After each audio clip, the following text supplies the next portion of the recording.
Hello and welcome to a conversation with Shakti Sinha. He's just written a book on former Prime Minister Atal Bihari Vajpayee called Vajpayee, The Years That Changed India.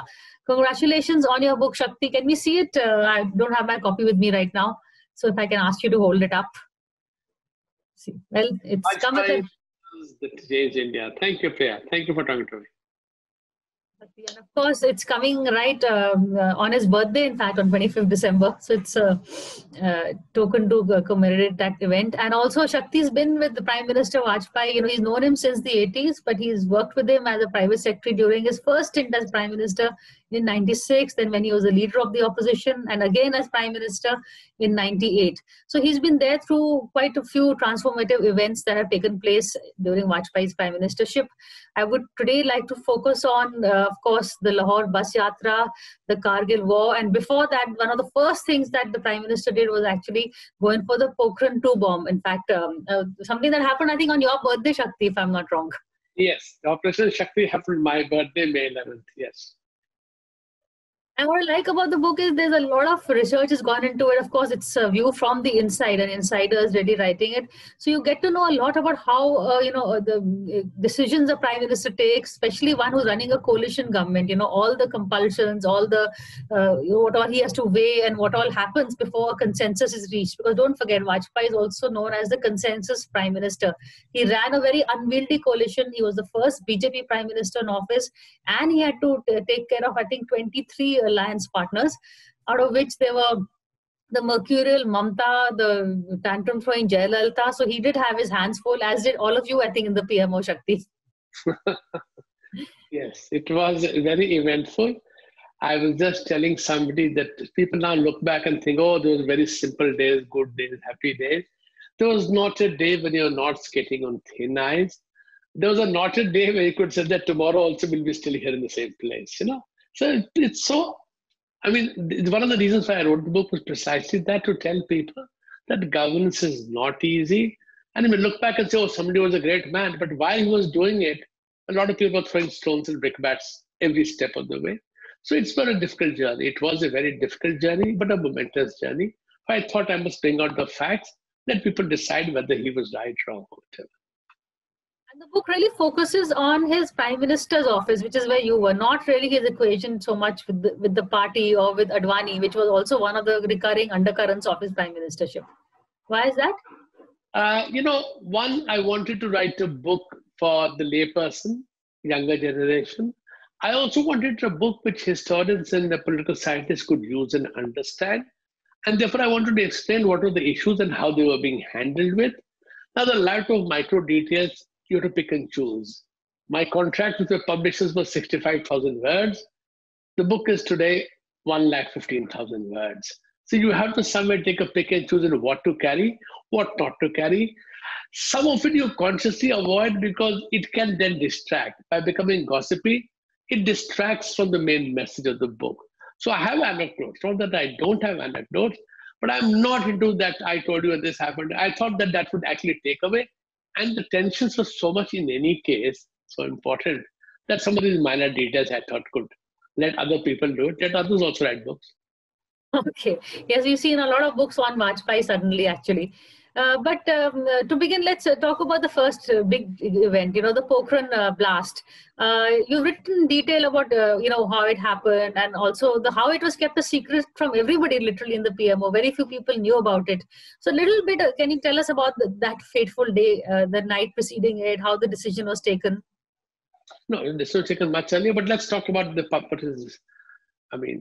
That it was kept a secret is well known. If it was not, the Americans would have put their entire weight on us to stop it, what they did to Prime Minister Narasimha Rao, just 1995. But critically, what I thought was, while people were briefed about it, while it actually happened, if you look at the people present in the room waiting for the news from Pokhran, and for those who know, PMO must have changed now, number 7 is the office complex, the people in the Prime Minister's house. Number 5 is the guest house, and number 3 is the residence. So number 5 in the Royal Income Dining, we had set up a control room, direct links with Pokhran, and just a few people in the room. And that pregnant wait, is the baby going to come out properly? Is it going to abort?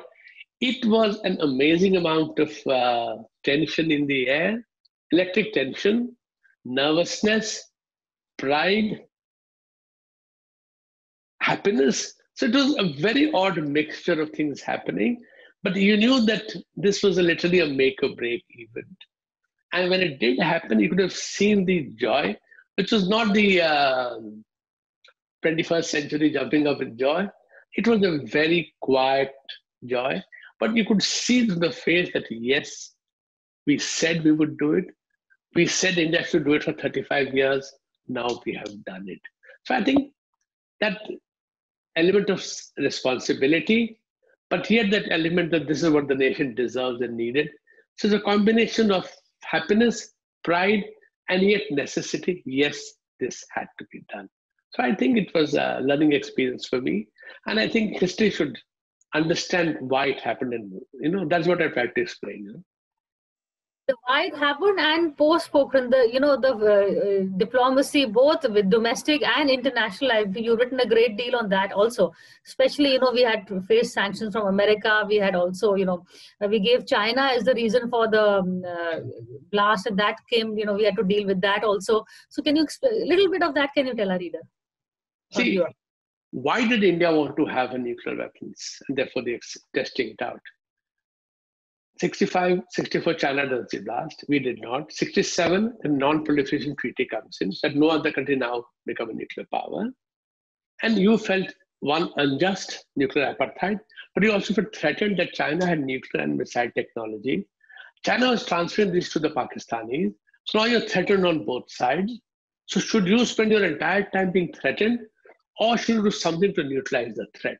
So for us, testing and nuclear weapons were a means of ensuring peace and stability, not with any other intention. So it was a term which is now used very often by President NSA, offensive defense. It was a defense at the end of the day, but an offensive way to do it.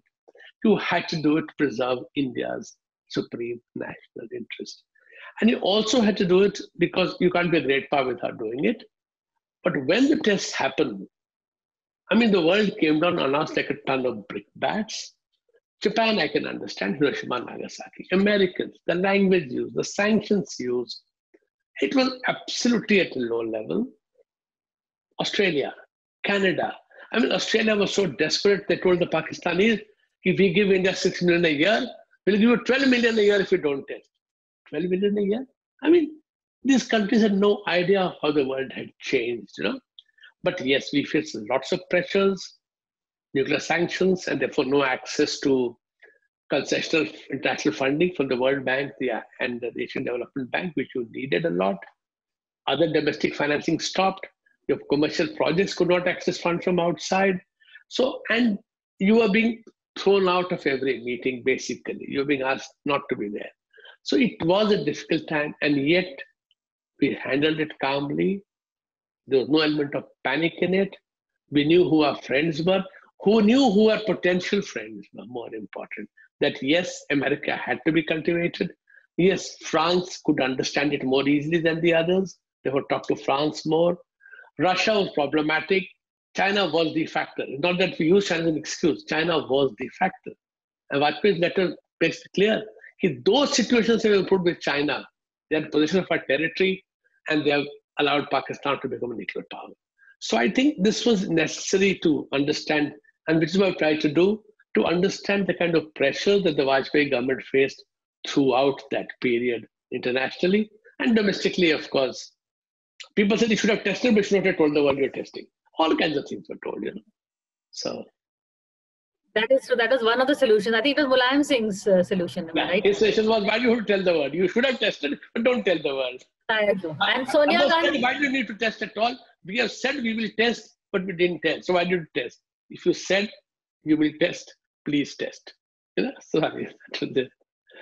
And now that I have you here, I want to clarify one thing. I've been hearing that one of the code words when the blast happened was on the phone, the PM was told, Buddha has smiled. Is it correct? Was it something as dramatic as that? Or what were the words? The first 1974 test, which also happened on Buddha Purnima, 1974, was Buddha smiling. The 74 test was called Buddha smiling. So Buddha smiled again in 1998, May 11th. The Buddha Okay. smiled again. But these were secure lines. These were secure lines. These were not PLT lines, you know. So, I think that's and the this is the first. and the pre-digital age, analog technology had some advantages. You couldn't tap it. If you tap the phone, the sound volume would drop. So you know the phone is tapped. So analog had some advantages, which digital world does not give you that advantage anymore. Sadly. That is true. And then moving on was in fact, Clinton came to India on Vajpayee's tenure also. So, we did make up with Yeah. the US. Post Kargil, Americans went the other way. Thank God for that. They realized their mistake. They realized that they needed India as much as India needed them. That a growing India would actually bring about greater stability in what is now known as the Indo-Pacific. That reliance on China alone was a dangerous thing. That while they wanted China to grow, to allow China to grow unchecked would have threat to the world. So that fortunately took some time. When the Vajpayee Senate in May 1998, he was pillared for it. Ultimately, I think the world realized that it made sense. Also, that India should be in the room and not outside. Comes, of course, the famous Lahore Bus Yatra, which I think... Where you were there also. I was also there, yes. That was a great piece of history to be a part of. But the planning of it and all, if you get, you've written it in a book also. So can you give us a bit? We had a lead time of 2 weeks to do everything. In the 2 weeks, the Prime Minister also traveled to Jamaica, Trinidad, Tobago, and Morocco. So there were things happening domestically. And yet we had to ensure that in the short while, the two sides, India and Pakistan, negotiated the bus agreement. Diplomatic and legal and commercial things take some time, had to be done. Logistics had to be sorted out. Who is to go? More important, what will you do in Lahore? I mean, great photo op, but countries don't do photo ops alone. Photo ops has the meaning. And therefore, we negotiated a very good treaty on nuclear safety, interest of both countries and of interest to the world. We negotiated that treaty, the exact wordings to be done, and how to temper it. One of the things was Prime Minister Vajpayee will go by bus from Delhi to Lahore. Return in Nawaz Sharif will come from Lahore to Delhi. So no, all that is not required. Then a lot of resistance in Pakistan to the visit. How do you get over it?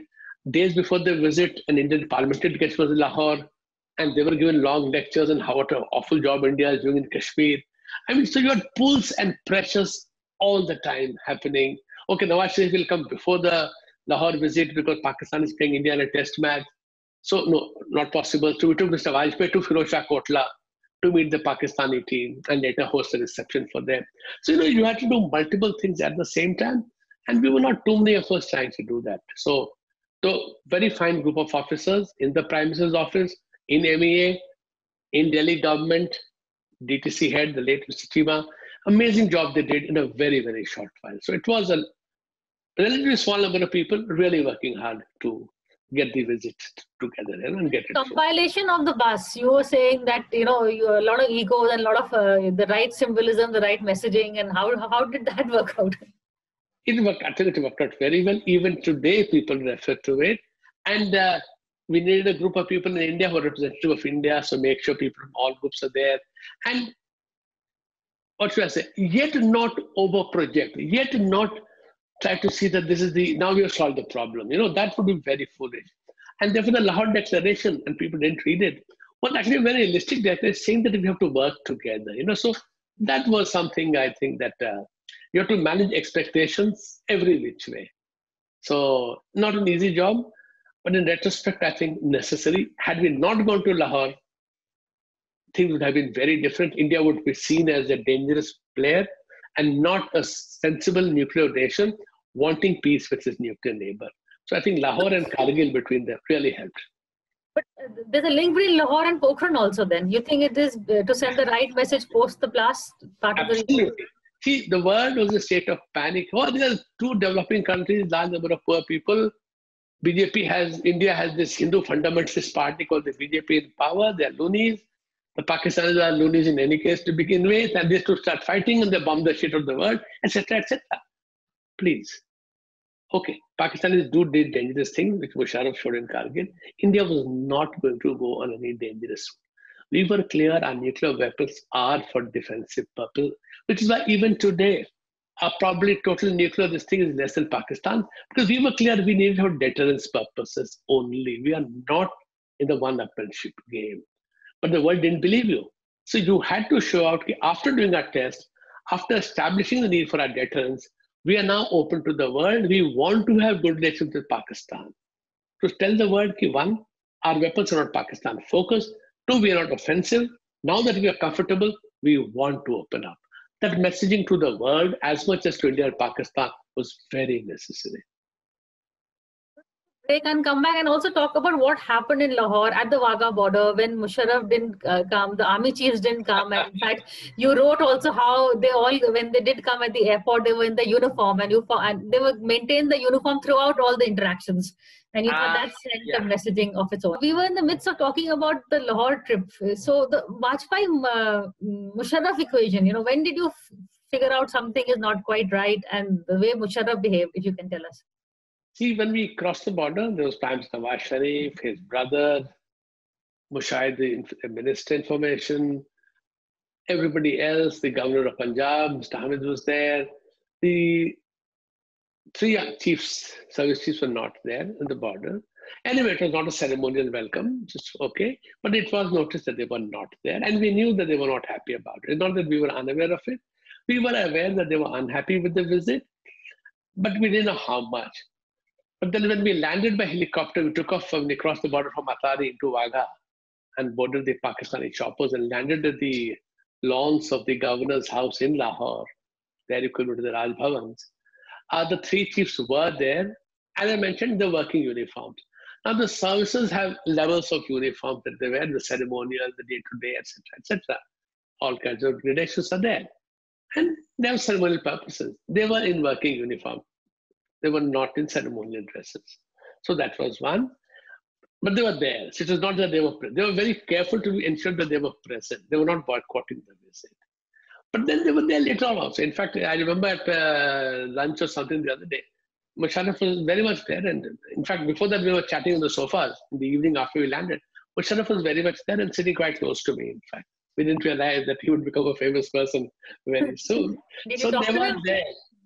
No, I don't remember. I was talking to the MEA people, the Pakistani MEA people, because we were more into the logistics of, after that we had to go to Lahore fort and there was tension in the city of Lahore. So, so remember, Lahore city was burnt. I mean, it was under Band and small groups of protesters were going around burning shops, etc. So we were more worried about that, but you knew that the army was not comfortable. You knew that the army would do something, but you did not know what they would do. I think nobody would have expected that Kargil would have happened on the scale that it had happened, So Kargil was Musharraf's tactical mind at his best, which is why he's very good at tactics. But strategically, it was a disaster for Pakistan. It worked for Before you go on to Kargil, I have one more question. You've written in your book that at one of the dinners there in Lahore, they had organized Hindi music or Punjabi music for us. And then you requested the band to switch to Pakistani music, which was a mistake. Why was it a mistake? It was a mistake. It was a disaster. We had such good Vatna, Suhana, all kinds of Hindi movie songs that we played for an hour or so. The only dinner we had, in fact, at the Lahore fort.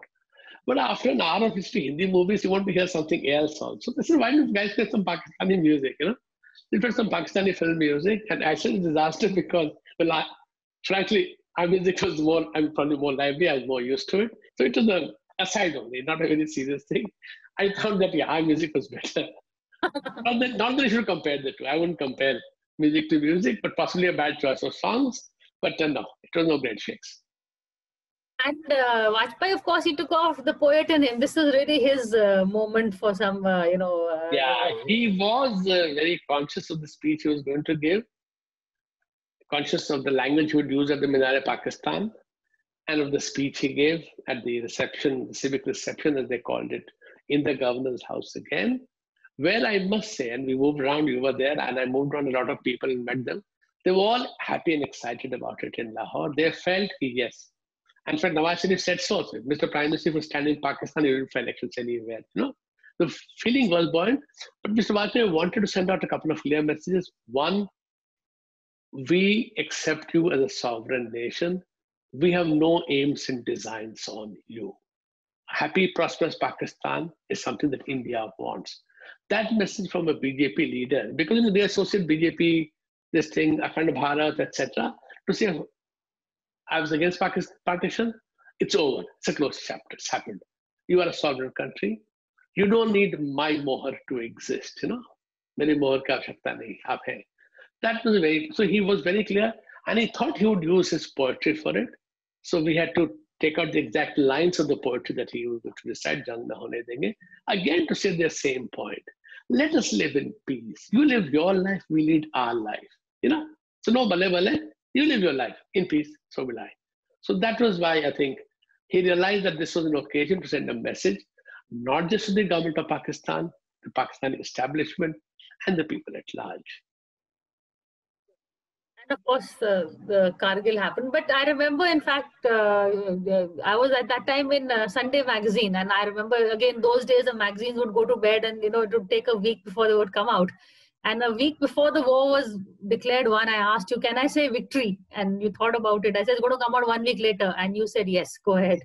I don't know if you remember this, but we got our cover right because of you.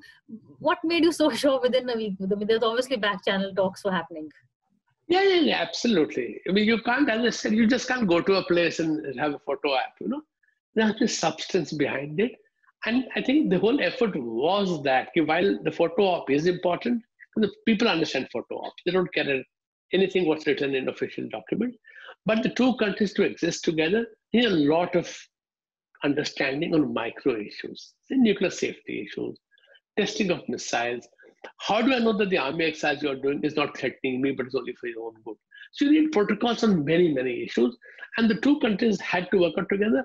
At that moment, you sense that the Pakistani establishment as such was willing to go along, possibly because Pakistan at that stage economically in a very deep hole, very, very deep hole, with the sanctions made worse. So Pakistan also had to tell the world, yes, we also want good relations with India, So you need confidence that the Pakistanis also wanted by and large to go along.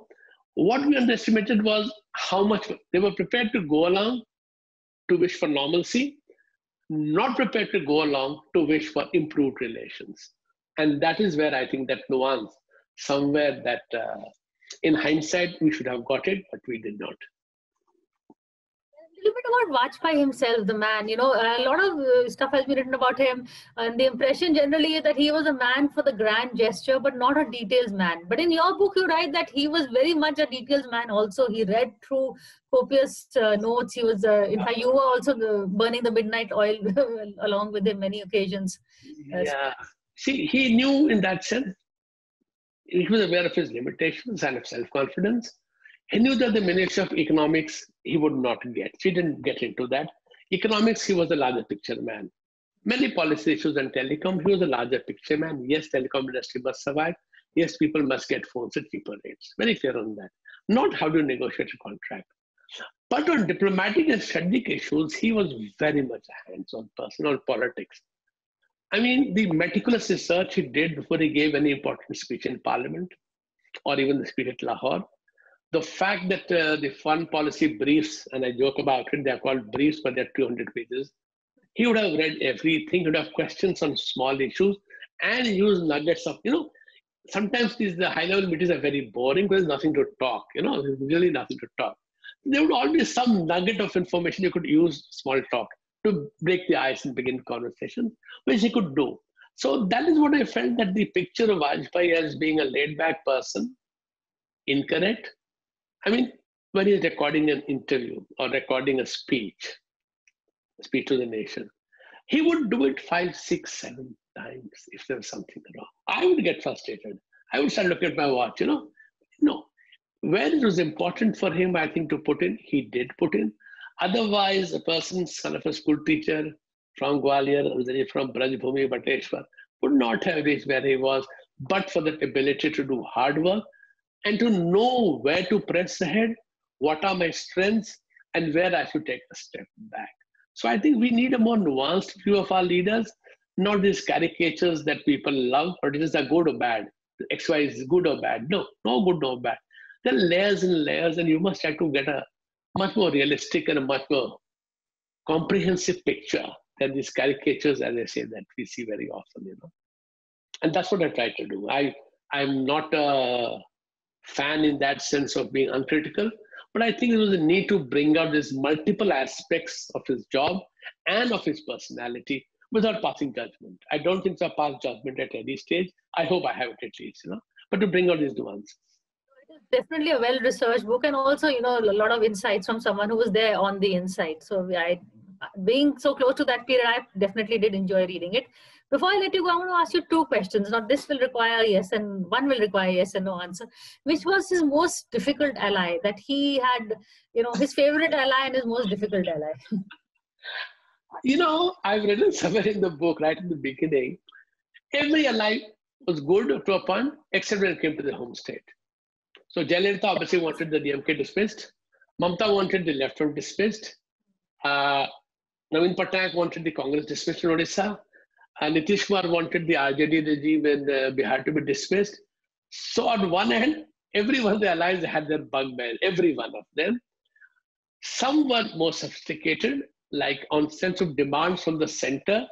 I draw a distinction between Jayalalitha and Chandrababu Naidu. Both put as much pressure, but Naidu did it in a very smart manner in quiet meetings with the Prime Minister, where he would labor, for example, the Finance Minister very comprehensively. But publicly, there was no element of rancor. Jayalalitha, on the other hand, there's so much of rancor that even when she probably wanted a decent thing done, nobody was willing to listen to her because she was very, very difficult. She's no more, so I want to be careful of what she says. She's no more with us. Very, very difficult to handle because mercurial, changing her mood from moment to moment. Yes, I'll fight for Mr. Vajpayee, stop it for 5 years. No, we are only committed for 1 month. So, it's in that sense, it was skating on thin ice for him all the time. So I can't say which was the worst and which was the best. All them difficult to handle between Mamta and Jayalalitha. Mamta was much smaller in terms of numbers. So in that sense, she was easier to handle. She would walk out of the coalition. Jayalalitha walking out, as you know, brought the coalition down. So that makes a difference also.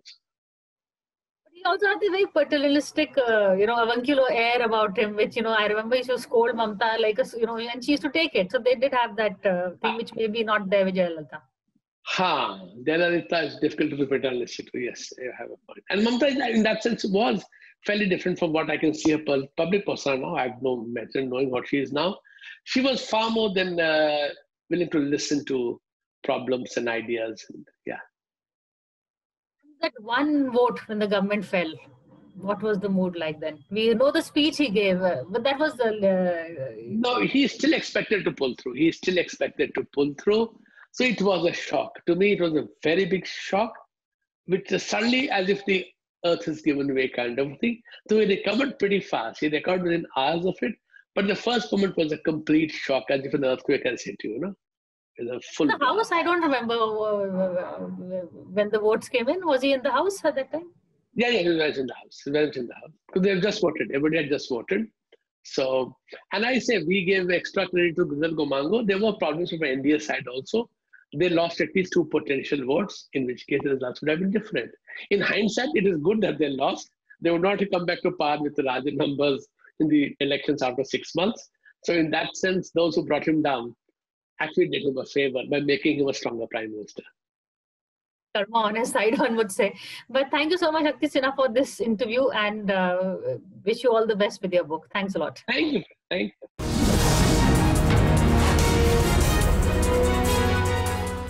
For more such videos, subscribe to the NewsX YouTube channel, hit the bell icon.